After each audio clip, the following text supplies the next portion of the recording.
Ayan oh, chocolatey.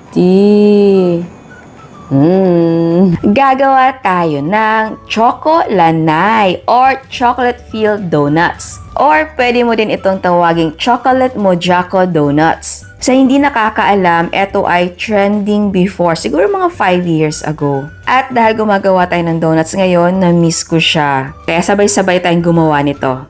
Okay, so unahin natin ang palaman. Maglagay tayo ng dahil sa evaporada. So, gagamitin natin ay 1 cup lang. Okay.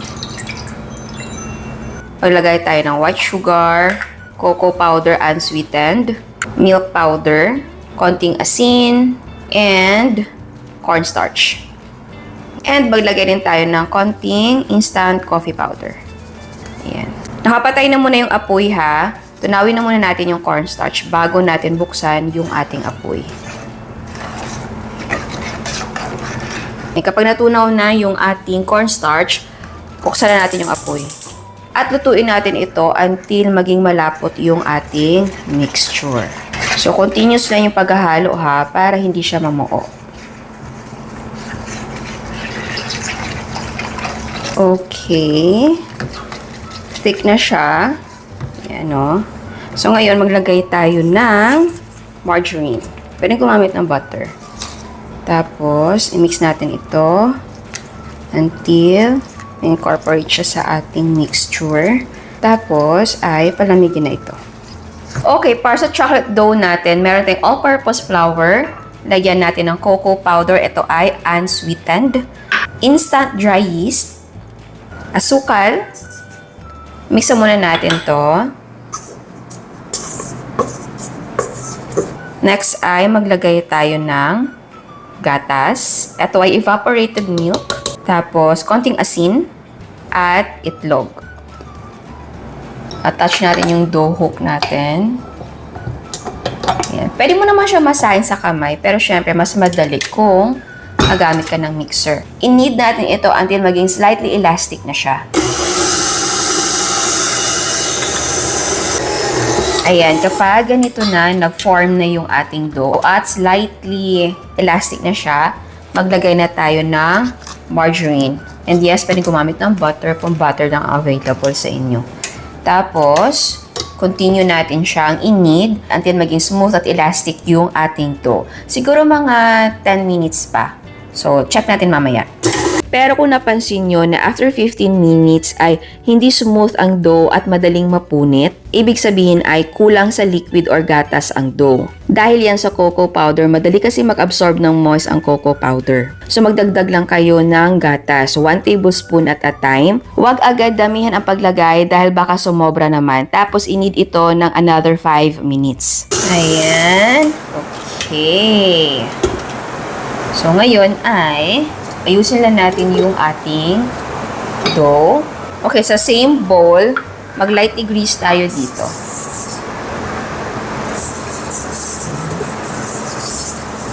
Tapos, ilagay natin yung ating dough. At i-lightly grease na din natin ha, para hindi siya mag-dry.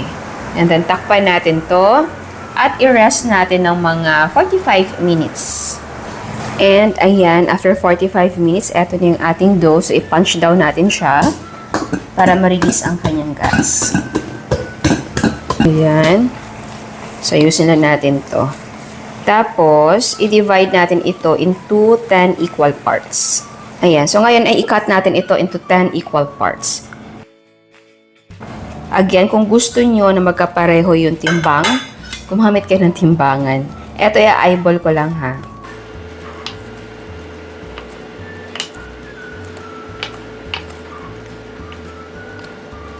Okay, ito na yung na-divide natin. So, ngayon ay bilugin natin to. So, ganyan yung pagbilog.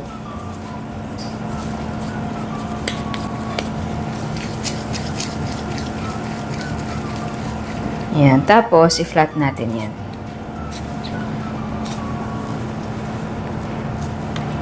Again.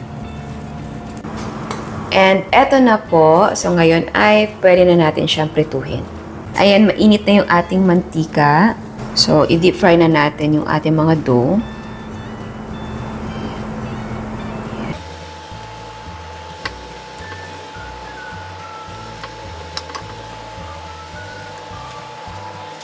Ayan. So, prituhin natin ito. Siguro 1 minute kada side. And wag natin i-overcrowd.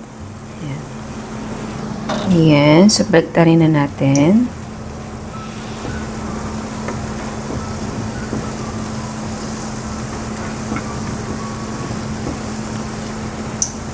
Okay. Another 1 minute.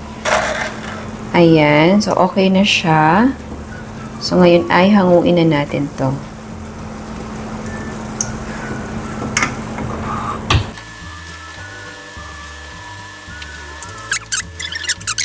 And salang pa tayo.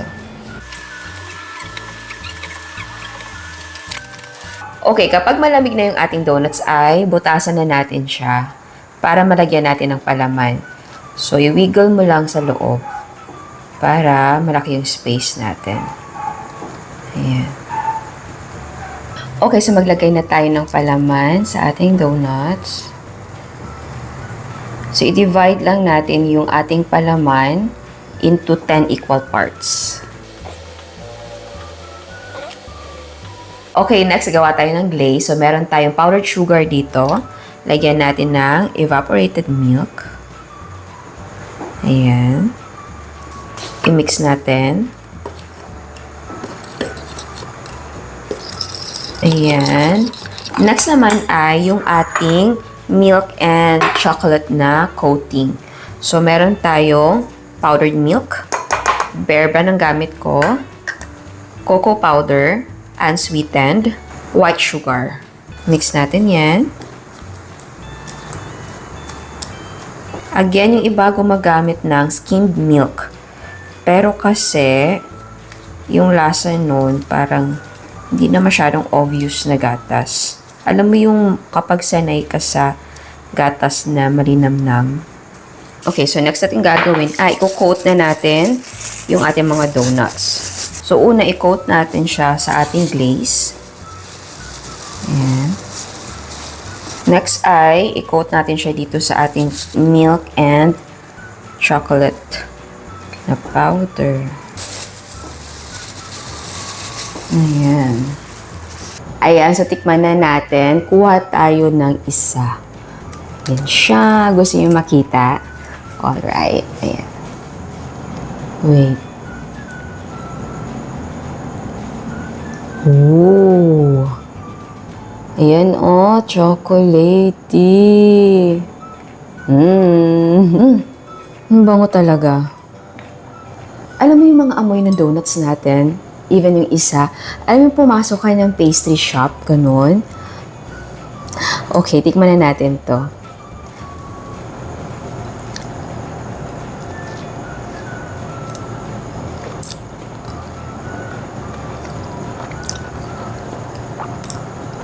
Chocolatey.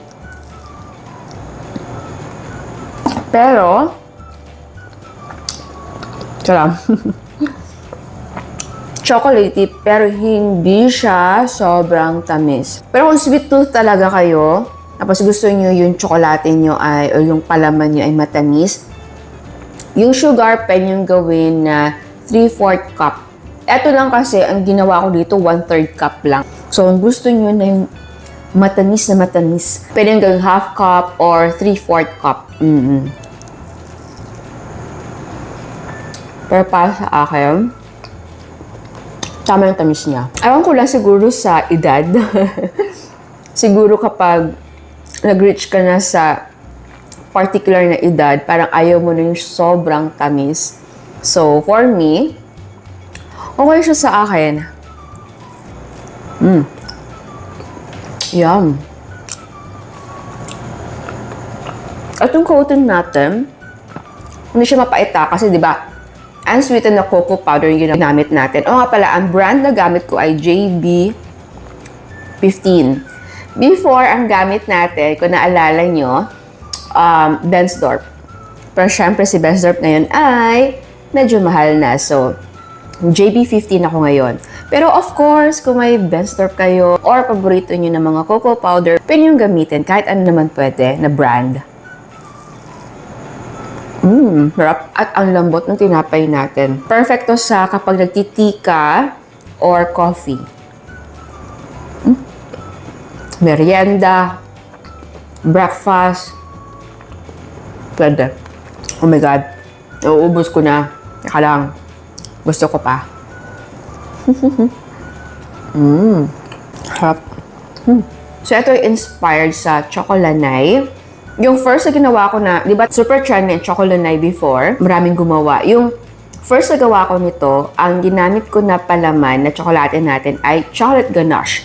So, combination yon ng gatas at chocolate bar. Yung baking na bar, ganun. So, ngayon naman, ang ginawa kong version ay yung gatas tapos cocoa powder. Yes, pwede siya. Masarap. Again, kung gusto niyo mag-donut negosyo, pwedeng ito din.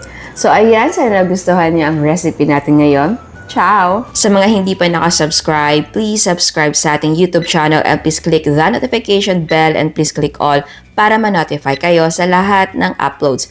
And please like our Facebook page and follow us on Instagram. Thank you!